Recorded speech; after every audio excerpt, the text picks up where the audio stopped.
Halo, perkenalkan nama saya Avilina Oktaviani Gerong, kelas A2, NIM 19104-16875, mata kuliah Manajemen Pemasaran Internasional, dosen Pak Adi Mursalin, SEMM. Di video ini, saya akan mempresentasikan materi tentang hukum perdagangan internasional. Pengertian hukum perdagangan internasional. Perdagangan internasional adalah perdagangan yang dilakukan antar negara atau pemerintah negara dengan negara lain yang menjalani suatu hubungan perdagangan yang sesuai kesepakatan antar kedua belah pihak yang melakukan perdagangan internasional tersebut. Adapun kesepakatan tentang definisi untuk bidang hukum perdagangan internasional yaitu 1. Definisi menurut Schmidt-Hoff. Hukum perdagangan internasional adalah sekumpulan aturan yang mengatur hubungan-hubungan komersial yang sifatnya perdata. Aturan-aturan hukum tersebut mengatur transaksi-transaksi yang berbeda negara. Definisi di atas menunjukkan dengan jelas bahwa aturan-aturan tersebut bersifat komersial. Yang kedua, definisi menurut M. Rafiqul Islam. Dalam upayanya memberi batasan atau definisi hukum perdagangan internasional, M. Rafiqul Islam menekankan keterkaitan erat antara pedagang internasional dan hubungan keuangan. Adanya keterkaitan erat antar perdagangan internasional dan hubungan keuangan, beliau mendefinisikan hukum perdagangan dan keuangan sebagai suatu kumpulan aturan, prinsip, norma, dan praktik. Yang ketiga, definisi menurut Michael Sanson. Sanson memberi batasan bidang ini sesuai dengan pengertian kata-kata dari bidang hukum ini, yaitu hukum, dagang, dan internasional. Sanson membagi hukum perdagangan internasional ini ke dalam dua bagian utama, yaitu hukum perdagangan internasional publik dan hukum perdagangan internasional privat. 4. Definisi menurut Hercules Boysen. Boysen, sarjana Afrika Selatan, tidak memberi definisi secara tegas. Beliau menyadari bahwa ilmu hukum sangatlah kompleks. Oleh karena itu, upaya untuk membuat definisi bidang hukum, termasuk hukum perdagangan internasional, sangatlah sulit dan jarang tepat. B. Asas, tujuan, dan ruang lingkup hukum perdagangan internasional. Dalam kegiatan perdagangan internasional dikenal istilah kontrak dagang. Pembuatan kontrak dagang internasional ini didasarkan pada asas-asas hukum. Dengan demikian, maka kegiatan ekspor dan impor suatu negara bisa berjalan dengan tertib tanpa ada pihak yang dirugikan.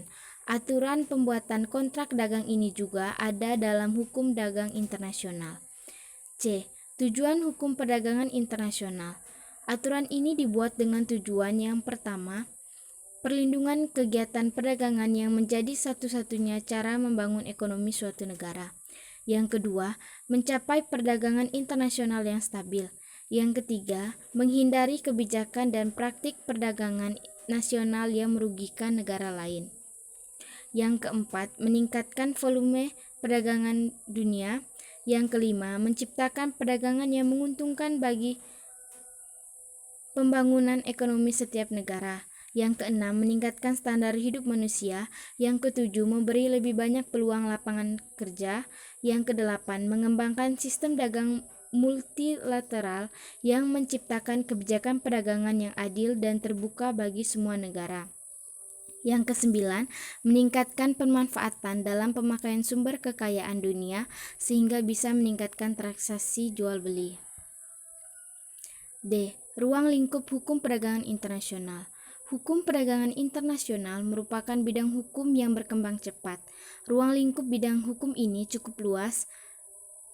Hubungan-hubungan dagang yang sifatnya lintas batas dapat mencakup banyak jenisnya.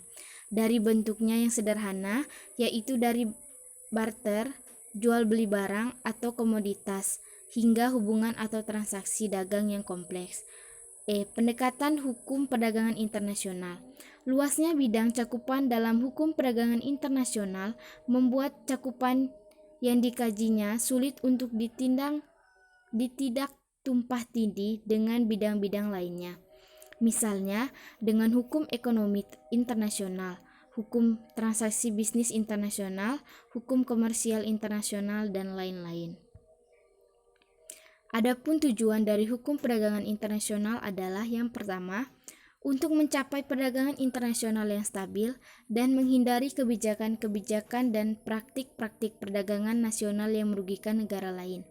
Yang kedua, untuk meningkatkan volume perdagangan dunia dengan menciptakan perdagangan yang menarik dan menguntungkan bagi pembangunan ekonomi semua negara. Yang ketiga, meningkatkan standar hidup umat manusia. Yang keempat, meningkatkan lapangan pekerjaan. Yang kelima, mengembangkan sistem perdagangan multilateral. Dan yang keenam, meningkatkan pemanfaatan sumber-sumber kekayaan dunia dan meningkatkan produk dan transaksi jual beli barang. Dampak perdagangan internasional terhadap perekonomian Indonesia. Yang pertama, dampak positif ekspor. A. Memperluas lapangan kerja. B. Meningkatkan cadangan devisa. C. Memperluas pasar karena dapat memasarkan hasil produksi ke seluruh dunia. Yang kedua, dampak negatif ekspor. A. Menimbulkan kelangkaan barang di dalam negara.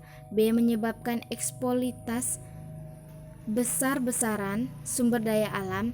Misalnya ekspor barang tambang telah menyiapkan semakin tipisnya cadangan bahan tambang dan menimbulkan kerusakan alam atau lingkungan.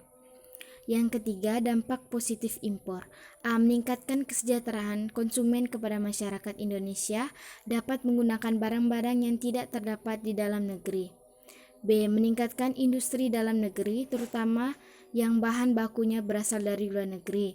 Yang C. Dengan adanya impor memungkinkan terjadinya alih teknologi secara bertahap. Negara kita mencoba mengembangkan teknologi modern untuk mengurangi ketertinggalan kita dengan bangsa yang sudah maju. B. Dampak negatif impor. A. Menciptakan pesaing bagi industri dalam negeri. B. Menciptakan pengangguran, artinya kita telah kehilangan kesempatan untuk membuka lapangan kerja. Yang C. Konsumerisme, artinya konsumen berlebihan, terutama untuk barang-barang mewah. Terima kasih.